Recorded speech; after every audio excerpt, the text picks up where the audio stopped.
de hoy, que corresponde a una de las psicosis.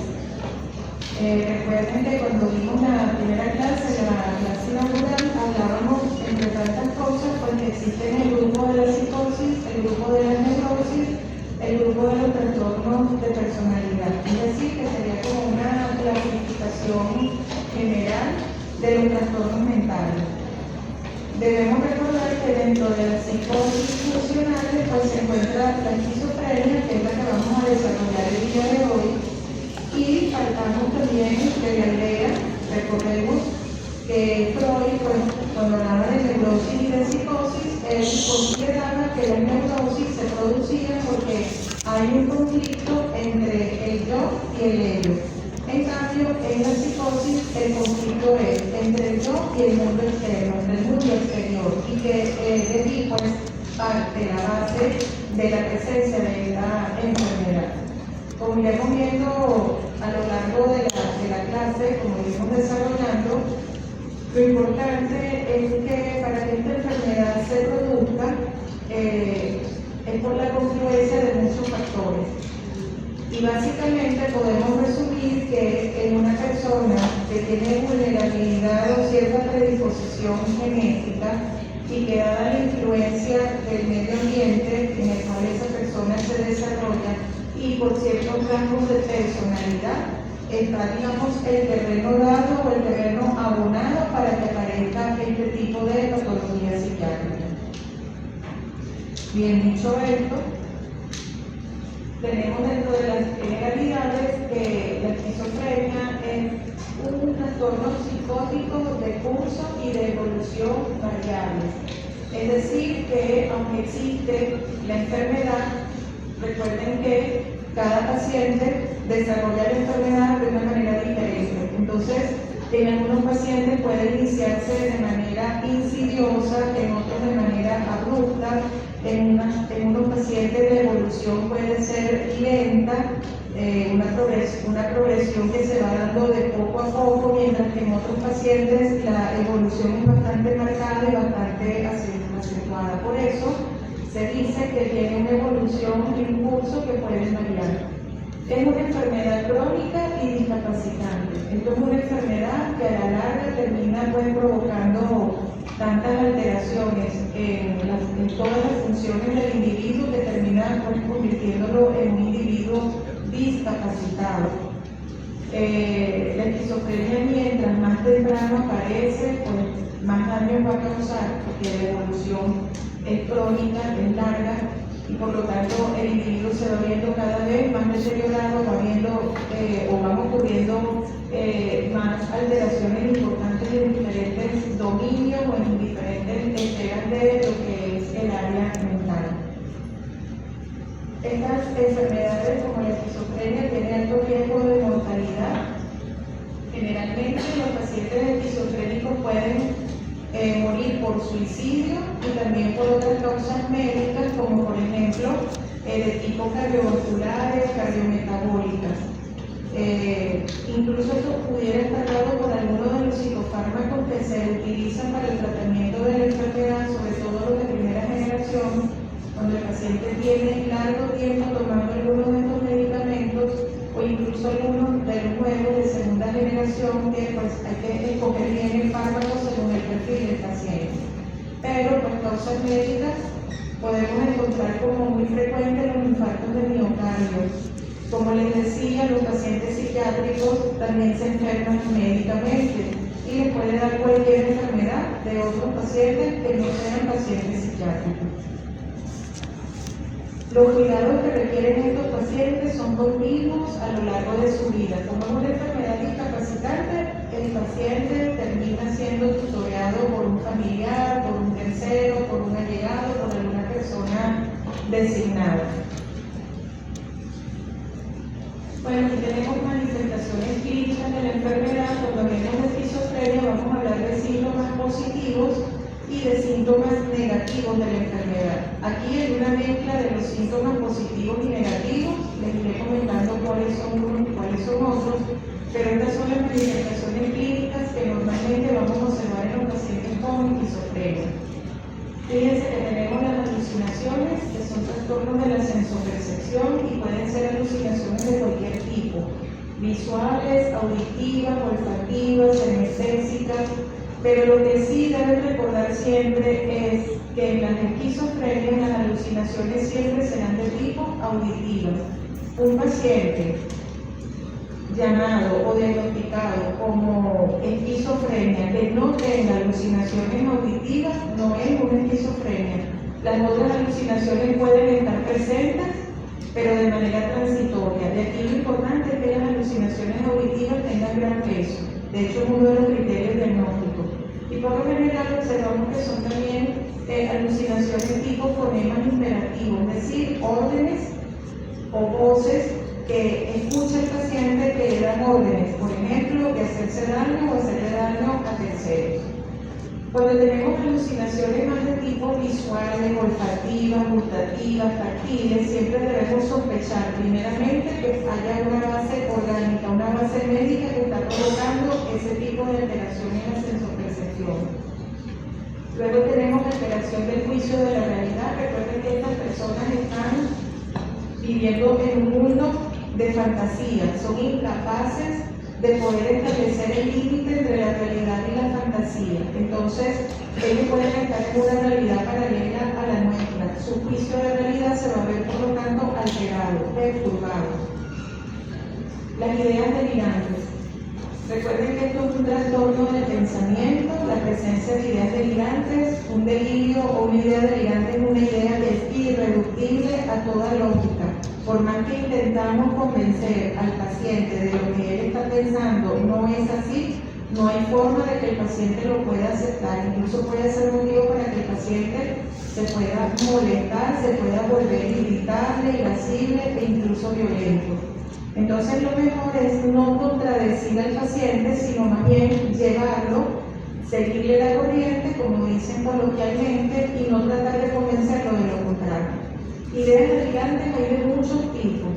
Hay ideas delirantes paranoides, ideas delirantes de daño, de perjuicio, persecutorias, ideas delirantes eróticas, la erotomanía, de celos, la celotipia, las mesiánicas, las de grandeza, y todas estas pueden estar presentes en un paciente con esquizofrenia. Más adelante veremos la explicación psicodinámica de por qué pueden ocurrir este tipo de ideas delirantes.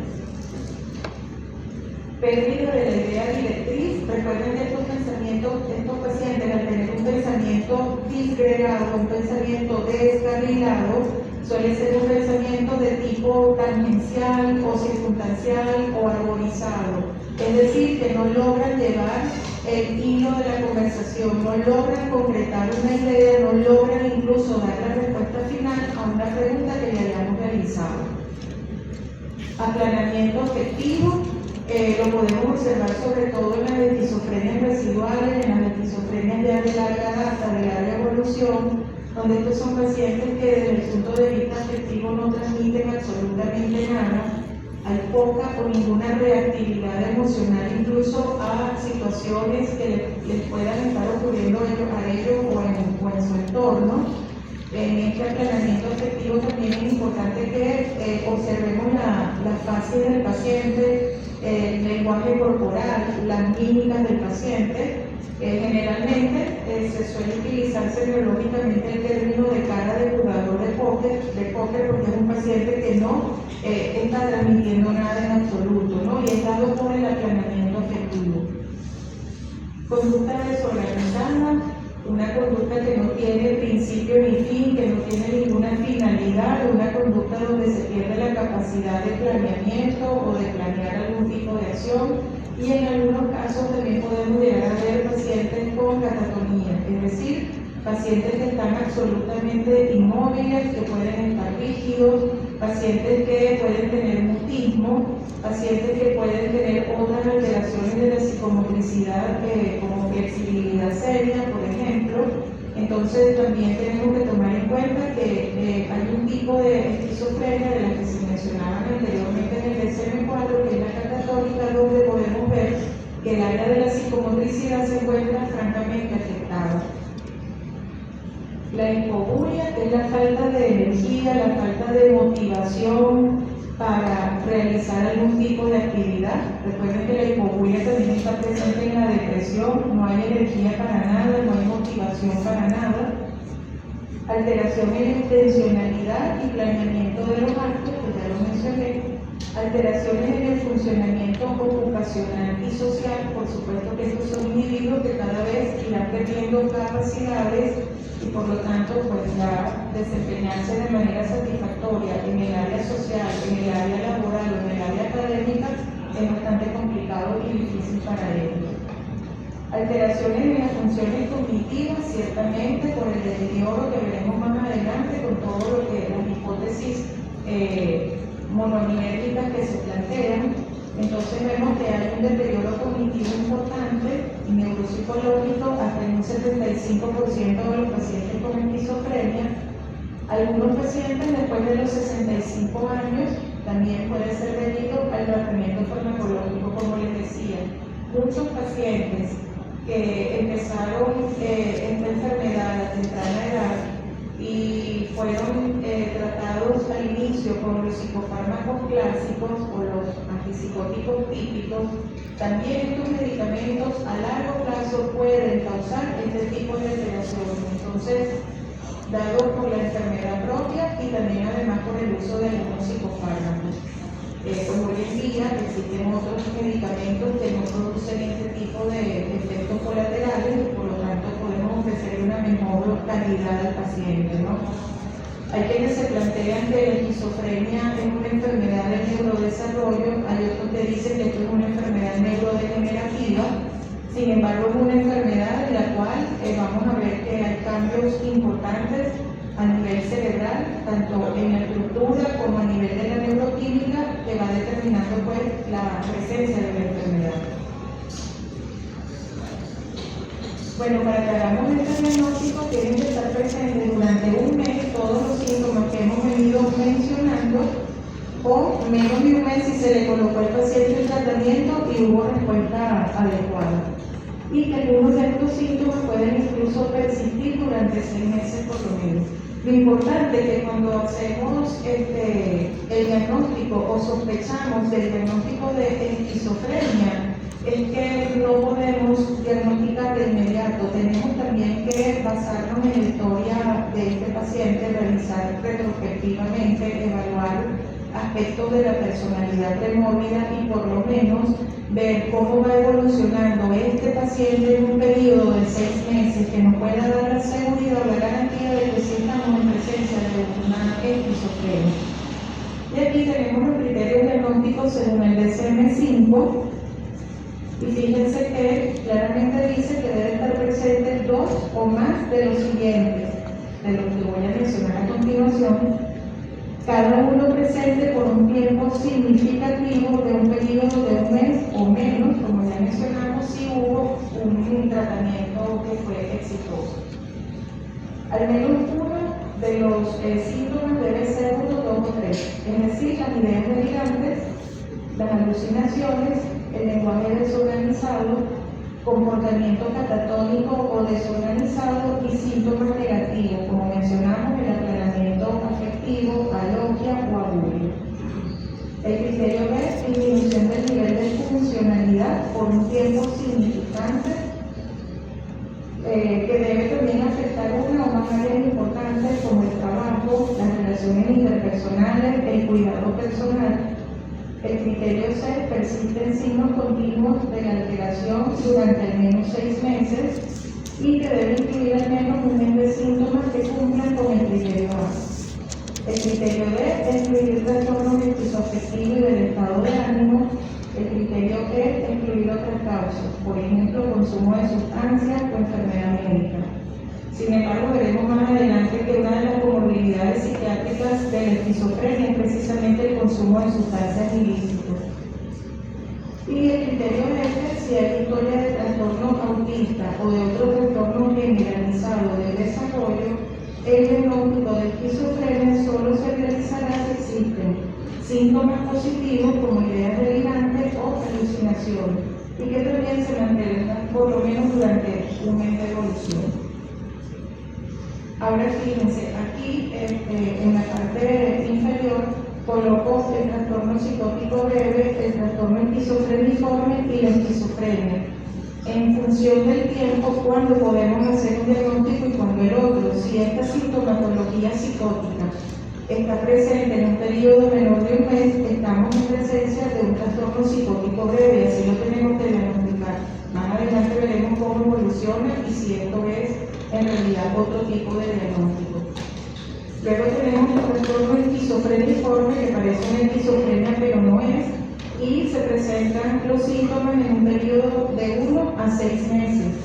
Y la esquizofrenia, como les decía, pues la persistencia de la sintomatología, aunque haya tratamiento y haya reducción o haya minimización de los síntomas, todavía algunos persisten y que además la evolución sea durante 6 meses como mínimo.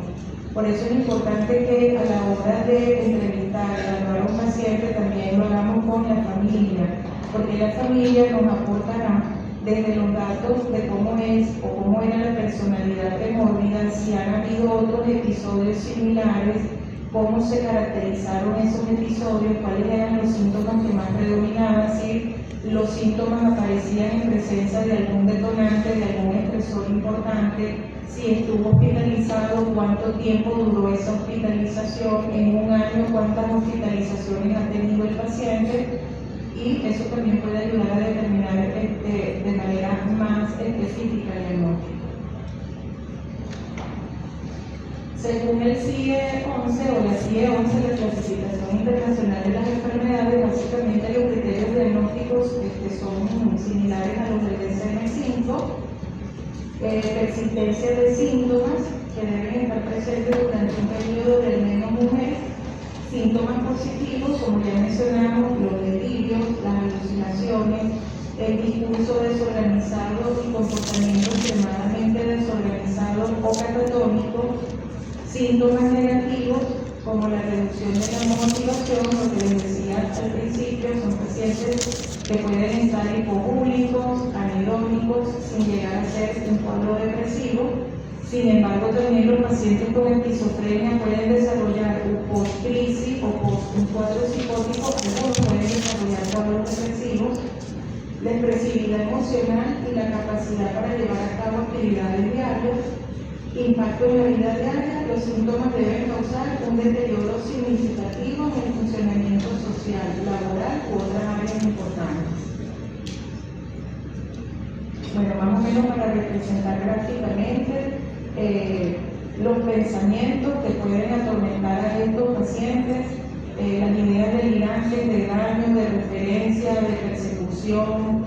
Incluso hay pacientes también que pueden hablar o pueden referirles robo del pensamiento, o puede también haber bloqueo del pensamiento. También estos pacientes pueden tener o sentir que las ideas se les escapan de la mente. Luego tenemos las alucinaciones auditivas, que son características de la esquizofrenia y, como les decía, fonemas imperativos, voces que dan órdenes. Por supuesto también que en las esquizofrenias paranoides estos pacientes suelen tener también la percepción de que son vigilados, observados, perseguidos, de que toda la atención está puesta sobre ellos. Y por supuesto los pacientes en estos cuadros también psicóticos tienden al aislamiento, tienden a aislarse, y eso puede ser uno de los síntomas prodrómicos de la crisis. Tienden entonces a aislarse, a estar poco comunicativos o poco participativos.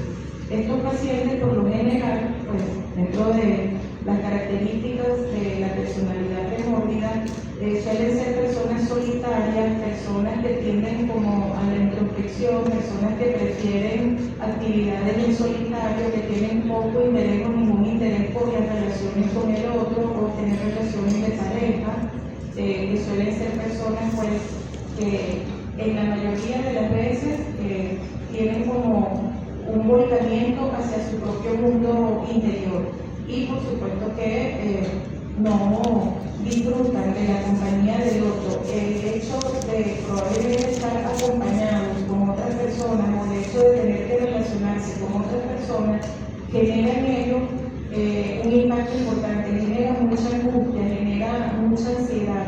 y precisamente por eso tienden entonces a anclarse, para evitar precisamente el contacto con el otro. Anteriormente en el DSM-4 se hablaba de subtipos de esquizofrenia.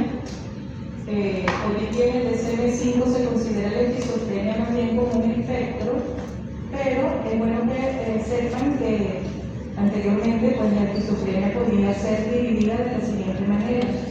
La paranoia, que por supuesto de todas es la que tiene mejor pronóstico, se caracteriza por la presencia de ideas delirantes, de persecución, de daño, de perjuicio y alucinaciones auditivas.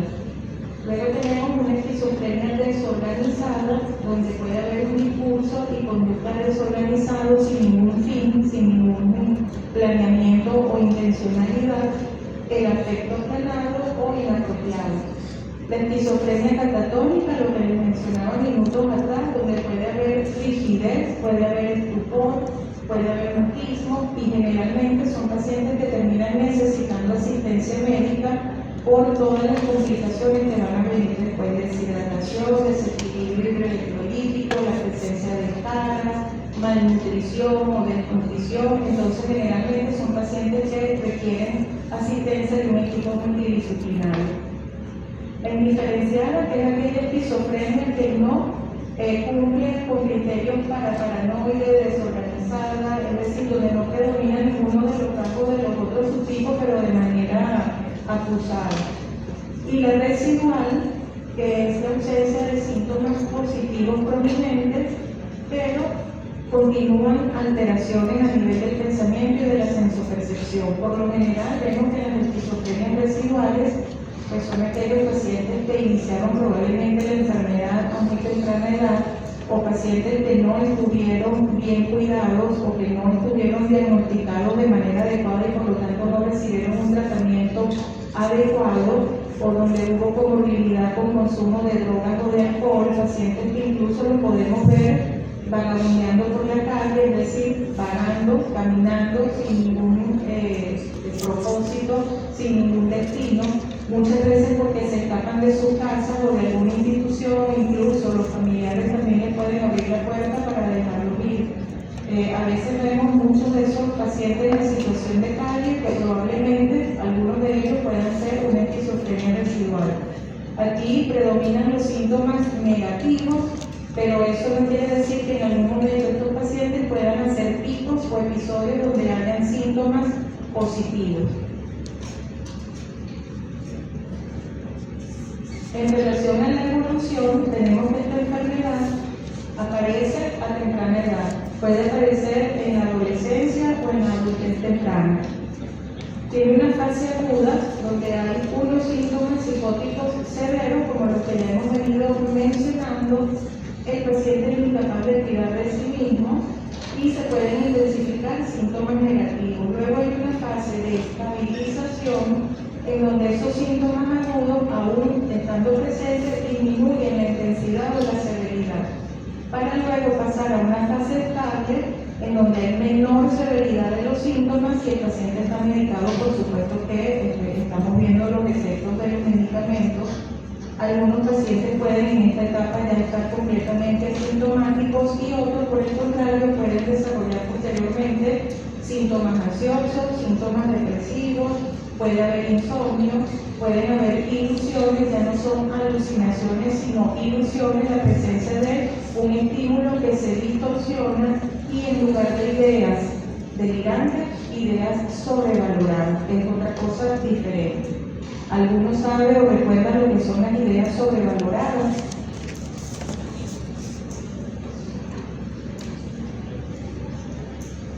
Si partimos del hecho de que una idea delirante es una idea irreductible a toda lógica, el paciente está convencido de que eso es así y no hay manera de convencerlo de lo contrario. Una idea sobrevalorada, ¿qué recuerdan ustedes de su clase de semiología?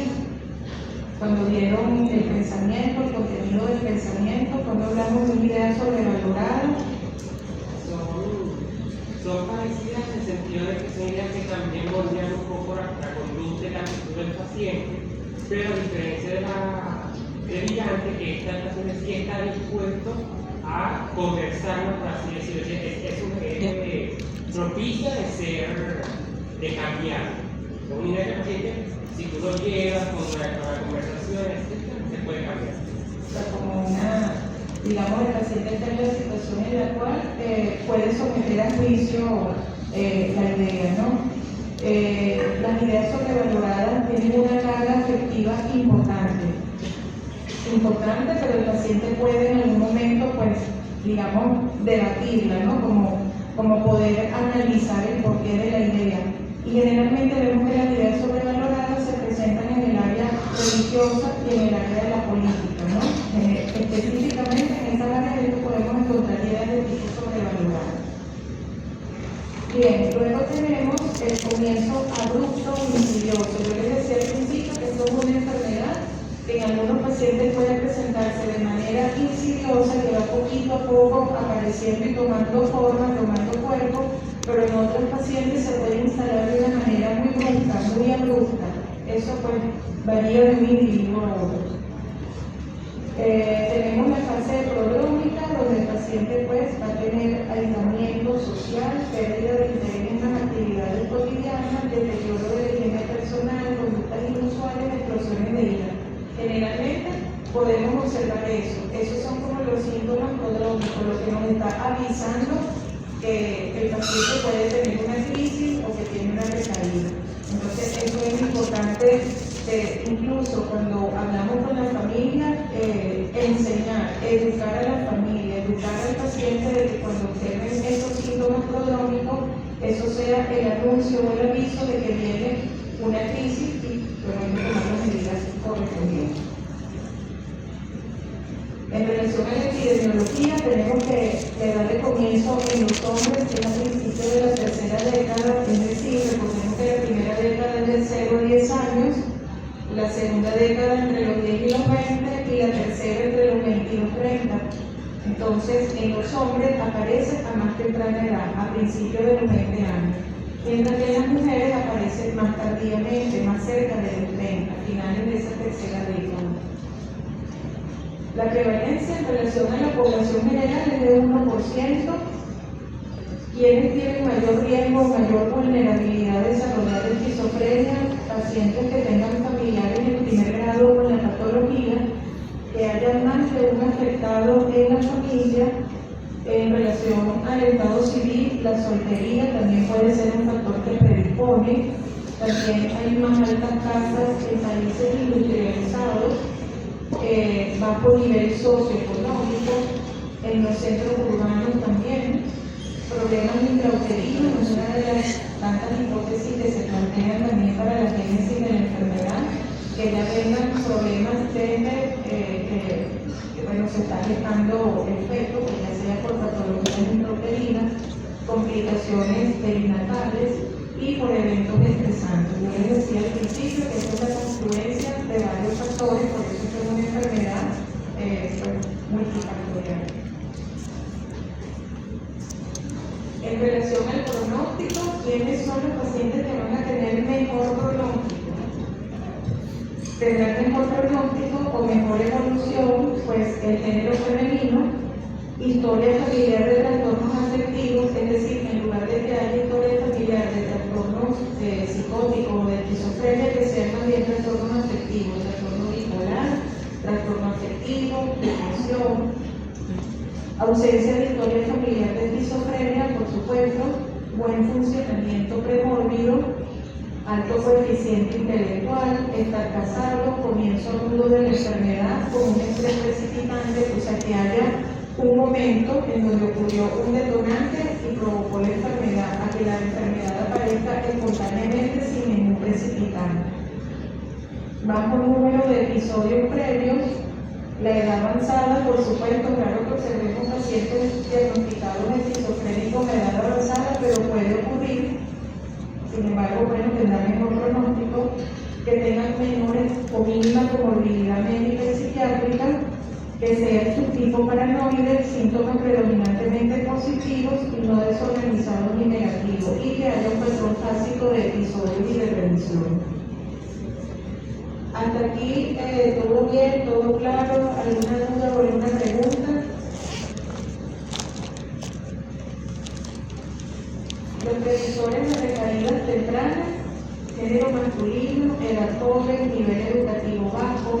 comienzo insidioso, necesidad de alta dosis de medicación, incumplimiento del tratamiento, desorganización, larga duración de la psicosis no tratada, episodio psicótico prolongado, respuesta parcial al tratamiento, presencia de disquinesias tardías. ¿Saben lo que son las disquinesias tardías?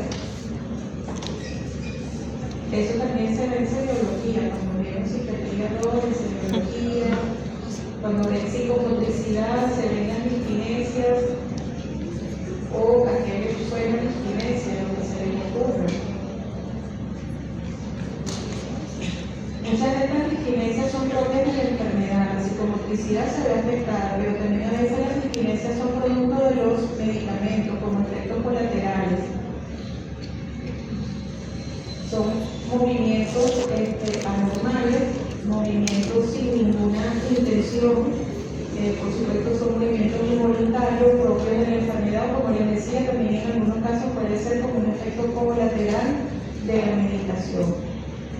Cuando repasen semiología, bueno, busquen todos estos términos porque también podemos ver pacientes de esquizofrénicos con manierismo o manierismo, ¿no? Que son unos movimientos como muy acusados, como muy acentuados, muy llamativos, que no tienen ninguna intención, que no tienen ninguna finalidad y que muchas veces en el caso de que sean pacientes masculinos, estos movimientos pueden semejar algunos ademanes o algunos movimientos o algunos gestos femeninos y por lo tanto de ahí la palabra de manierismo o manierismo, pero es una alteración propia de la enfermedad. Bueno, también predictores de recaída temprana, que haya trastornos de personalidad, por supuesto, abuso de sustancias, que el paciente tenga una fuerte fe religiosa, la religión que sea, porque muchas veces los delirios van a estar circunscritos a esa fe religiosa, los delirios serán de tipo místico religiosos, eventos vitales y el estrés cotidiano. Bueno, en relación a la neurobiología, porque esto es una enfermedad como cualquier otra enfermedad que tiene una base biológica, tiene una base neuroquímica, no todo es porque ocurrieron cosas alrededor, ocurrieron cosas importantes al paciente que también tiene su peso, que también cuenta, pero desde el punto de vista neurobiológico, aquí lo que vamos a encontrar es que hay una actividad dopaminérgica aumentada. En la génesis de los síntomas positivos, las alucinaciones, los delirios, la conducta desorganizada, todo eso se debe porque el paciente está impregnado de dopamina, el paciente tiene una hiperactividad o una hiperfunción de las vías dopaminérgicas. ¿Recuerdan cuáles son las 4 vías dopaminérgicas? Una que recuerden. ¿Cómo fue? La mesolímbica, ¿cuál más? Hay otra que también empieza por meso, la meso ¿qué? Cortical. La mesocortical, ¿cuál es más? ¿Faltan dos más? Microestriatal, microestriada, ¿y cuál es la otra? Tuberoinfundibular. Entonces, hay una hiperactividad o una hiperfunción de la dopamina en todas las vías dopaminérgicas, en esas 4 que acabamos de mencionar. Los síntomas positivos van a aparecer específicamente por una hiperactividad de la dopamina en la vía mesolímbica, pero más bien hay una hipoactividad en la vía mesocortical, es decir, que los síntomas que aparecen, que serían los cognitivos o los negativos, no tienen que ver con un aumento de la dopamina, sino con una disminución de la dopamina a nivel de las vías mesocorticales. Entonces es importante que recuerden esto, que aquí esta es junto con la disfunción combinada de receptores glutamate y dopaminérgicos las más acercadas para la génesis de la esquizofrenia desde el punto de vista neurobiológico. Luego tenemos la hipótesis de la noradrenalina, donde también vemos que está afectada la noradrenalina hacia la hipoactividad. Recuerden que cuando un neurotransmisor cerebral se daña, inmediatamente el efecto es como un efecto dominó, que si colocamos todas las piezas de un dominó paraditas verticalmente, empujamos la primera, ¿qué pasa con el resto de las piezas? Todas empiezan a caer. Lo mismo pasa con los neurotransmisores. Si uno de ellos se altera, inmediatamente todos los demás también se van a ver afectados de alguna forma. Luego tenemos la hipótesis del GABA. El GABA es un aminoácido de qué tipo? ¿Excitatorio o inhibitorio? Inhibitorio. ¿Y qué quiere decir GABA? Ácido gamma aminobutírico. Entonces también el GABA se ve afectado en la esquizofrenia y eso implicaría porque la desorganización del pensamiento. Está la hipótesis de la serotonina siempre va a acompañar a la dopamina, siempre la serotonina también se va a ver afectada y eso pudiera explicar también los síntomas afectivos que aparecen en la esquizofrenia. Hay una disfunción combinada de receptores glutamagéricos, específicamente los NMDA. ¿Qué significa NMDA? N-metil-diaspartato. Y el GABA, el glutamato es un neurotransmisor de qué tipo? Excitatorio. Entonces, esta disfunción del glutamato con la dopamina explicaría por qué hay déficit cognitivo en esquizofrenia. Entonces, fíjense que todos los neurotransmisores están alterados y cada alteración va a producir una sintomatología propia de la esquizofrenia. Bueno, aquí traigo esta imagen para que recordemos las vías dopaminérgicas, que son las que están en color morado o azul intenso, y las rojas, que son las vías serotoninérgicas. Y aquí abajo, ¿cuáles son sus funciones? Recuerden que la dopamina tiene como función la gratificación, motivación, placer, función motora fina, compulsión, preservación, mientras que la vía serotoninérgica, la serotonina tiene que ver más con la regulación del sueño y la vigilia, con el temperamento, con el afecto y con la parte cognitiva. Bueno, así como está la parte neurobiológica, hay también otras teorías o hay también otros factores que implican la enfermedad. Tenemos la hipótesis del neurodesarrollo. Yo les decía al principio que hay quienes consideran que la esquizofrenia es una enfermedad del neurodesarrollo, pero otros piensan que es una enfermedad de tipo neurodegenerativa. Ambas cosas. Ustedes deben recordar, o si no lo recuerdan, bueno, lo van a saber, que pueden haber alteraciones tempranas en el desarrollo cerebral del niño, alteraciones importantes que ya lo hacen más vulnerable, no solo a esquizofrenia, sino también a cualquier otro tipo de patología, ¿no? Y que puede ser tanto en la etapa prenatal como en la infancia temprana. Por supuesto que los factores genéticos y ambientales van a influir, como ya he venido repitiendo todo este tiempo.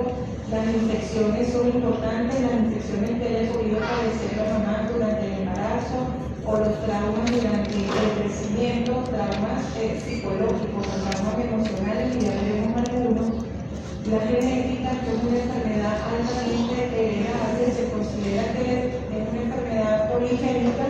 Hay muchos genes implicados, pero hay uno específicamente que es este GS4, que está muy relacionado con la aparición de la enfermedad.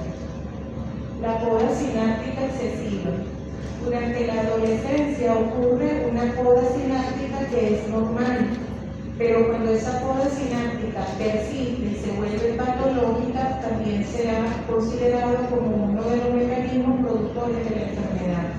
Recuerden que esa poda sináptica no es más que la eliminación de conexiones neuronales, pero en este caso sería una eliminación excesiva, que por supuesto va a dañar la configuración del desarrollo cerebral.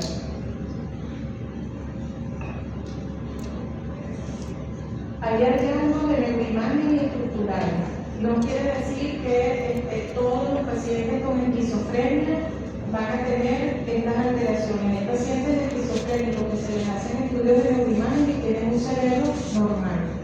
Como hay personas que les hacen un estudio de neuroimagen y tienen un cerebro bastante dañado o con bastantes alteraciones y sin embargo ni son esquizofrénicos y tienen un buen funcionamiento, pero lo que se ha visto es que en muchos pacientes con esta enfermedad hay alteraciones en el volumen cerebral. Es decir, que hay disminución del volumen total del cerebro, un cerebro más pequeño, con una atrofia cortical importante a nivel de sustancia gris, específicamente la corteza prefrontal y el lóbulo temporal, incluyendo el complejo amígdala y hipocampo. Recuerden que la corteza prefrontal es la que nos da la capacidad de planeamiento, la capacidad de planificación, de ejecución. Entonces, estas áreas se ven bastante reducidas en cuanto a tamaño. En vista de que se reduce el tamaño del cerebro, entonces los ventrículos laterales tienden a estar aumentados de tamaño, así como el tercer ventrículo, pero es por la reducción del cerebro. Anomalías de la conectividad, es decir, hay desconexión neuronal o plasticidad sináptica normal con alteraciones en la sustancia blanca, que son las vías de conexión. Aquí vemos unas imágenes del cerebro del paciente con esquizofrenia, no tengo cómo señalar. Fíjense que observamos que hay una disminución del volumen cerebral. Vean que los surcos están más pronunciados, ¿no? Hay pérdida de sustancia gris. Podemos ver aquí que también hay una alteración en los lóbulos temporales y que si a la línea media estarían los ventrículos laterales. Se supone que entonces aquí vamos a ver que hay una disminución en el tamaño de todas estas estructuras, incluso de la amígdala, que también estaría por acá cerca, ¿no? Hipocampo y amígdala, que siempre están cerca del lóbulo temporal. Pero como les digo, esto no es una condición sine qua non para diagnosticar esquizofrenia por neuroimagen. Otros elementos psicosociales y ambientales que pueden explicar la enfermedad.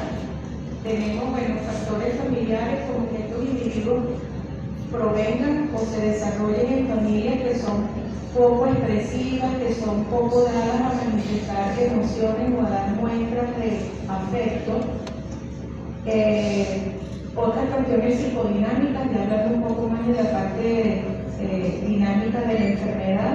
Recuerden que lo que les decía al principio, que Freud decía que la psicosis se presenta porque hay un conflicto entre el yo y el mundo externo, el mundo exterior. Y él definió la esquizofrenia como una regresión en respuesta a intereses, frustraciones y conflicto con los otros, que como el individuo se encuentra frustrado por una historia de vida quizás traumática y la dificultad de relacionarse con el otro, hace un proceso de regresión como de replegamiento hacia sí mismo, que justamente es una de las características de la enfermedad.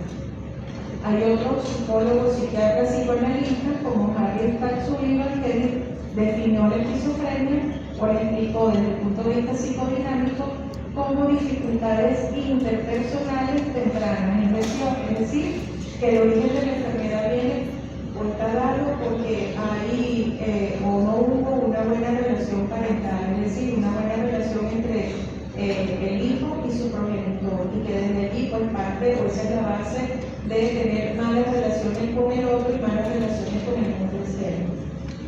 Y Ferrer pues decía que no hay una barrera entre el interior y el exterior, es decir, que estos pacientes no tienen la capacidad de poder distinguir entre él y el otro, o que no hay filtros, que no pueden filtrar o hacer un tamizaje de los estímulos que verdaderamente son importantes o relevantes. De hecho, también hay quienes plantean, o han observado a lo largo de las evaluaciones clínicas, que los pacientes con esquizofrenia suelen ser personas muy hipersensibles a la estimulación, que también tienen esta dificultad en conectar con el otro, pues sencillamente no tienen interés, no les motiva, y por supuesto que todo esto también parte de una base en lo que llamamos la relación objetal, que esa relación objetal es esa relación intrapsíquica que ya yo tengo guardada allí, que fue mi relación durante mis primeros 5 años de vida con mis padres y principalmente con la madre.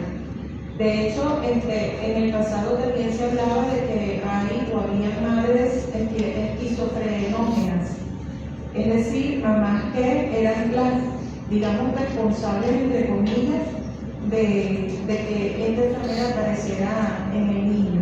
Bueno, eso creó una serie de polémicas, por supuesto, porque entonces las mamás de pacientes con esquizofrenia se sentían muy culpables, pero lo que sí es cierto es que si no hay una buena relación entre la madre y el hijo en los primeros años de vida, que son cruciales, si tenemos una mamá que tuvo un embarazo difícil o una mamá que fue inadecuada durante el embarazo, que no prestó atención al embarazo, una mamá que no cuidó incluso de sí misma, o una mamá que tuvo en serio problemas durante el embarazo y que durante la lactancia incluso podía amamantar al hijo sin mirarlo a los ojos, o una mamá con muchas dificultades para expresión o expresiones de cariño, eso va como marcando la pauta o va como abonando el terreno para que pueda aparecer en algún momento la enfermedad con la confluencia de los otros factores que hemos venido mencionando.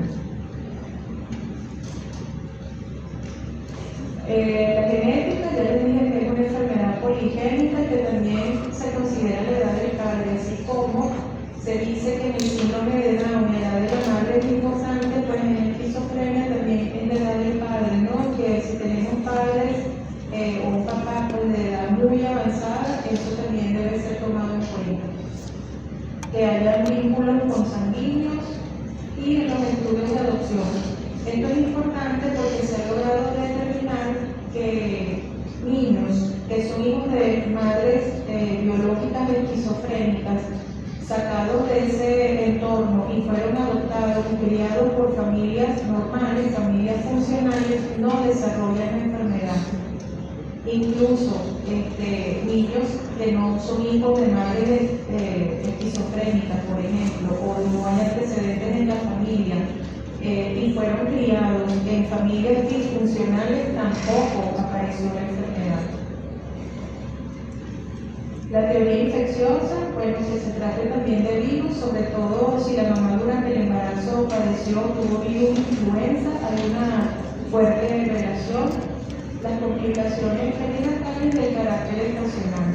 Por lo del carácter estacional no quiere decir que hay épocas del año donde van a nacer más personas con predisposición a esquizofrenia, pero lo que sí se ha visto es que en estudios que se hacen, esos pacientes que desarrollaron esquizofrenia comenzaron a ver que habían nacido entre los meses, por ejemplo, los primeros meses del año o entre los meses de julio a septiembre. Pero no quiere decir que toda la gente que nace en esos periodos van a desarrollar la enfermedad, sino que, bueno, casualmente observaron que todos coincidían en que tenían como un patrón de nacimiento en esos meses específicos. Bueno, hay características premórbicas como marcadores de riesgo, factores etiológicos tempranos, ya lo hemos mencionado, no lo voy a leer para que no perdamos más tiempo aquí. Precursores sociales y conductuales de la enfermedad mental identificados por clínicos y maestros y variables de personalidad reveladas por experiencias y cuestionarios. Ya les dije cuáles son los elementos primordiales que hay que tomar en cuenta. Y que muchas veces el diagnóstico no es que lo termina haciendo, pero sí son otras personas y no propiamente las del hogar que se dan cuenta de que hay conductas y comportamientos inadecuados. Y eso se puede observar en el colegio, en el liceo o incluso en alguna evaluación médica, ¿no? Que se puedan observar algunos síntomas o algunas características que puedan levantar la sospecha del diagnóstico. Estos son algunos hilos comunes a través de las teorías psicodinámicas, y es que los síntomas psicóticos tienen un significado. Las alucinaciones o los delirios de grandeza aparecen porque el individuo a través de ellos trata de reparar una herida narcisista, es decir, una herida hacia su autoestima. La relación humana está cargada de terror, como les decía al principio, para ellos es angustiante, genera mucha ansiedad en relacionarse con el otro, por eso se aíslan, y la relación terapéutica mejora la calidad de vida de los pacientes esquizofrénicos y su adaptación general a la vida. toda relación terapéutica, y esa es la finalidad, porque ese es nuestro instrumento para los psicólogos y los psiquiatras, es que a través de la relación terapéutica el individuo se sana. Y no solamente con el psiquiatra, ustedes también en la relación terapéutica con sus pacientes van a ser sanadores. Ya el hecho de tener una buena relación y un buen vínculo, eso también ya es parte del tratamiento. Comorbilidades, como les mencionaba, psiquiátricas, suicidio, y hoy día un 15% de los pacientes esquizofrénicos se suicidan, otros tienen consumo de sustancias ilícitas, alcohol, cigarrillos, y en las comorbilidades médicas tenemos la diabetes mellitus tipo 2 y las anomalías metabólicas, también hipertensión arterial, incluso pueden tener infarto de miocardio.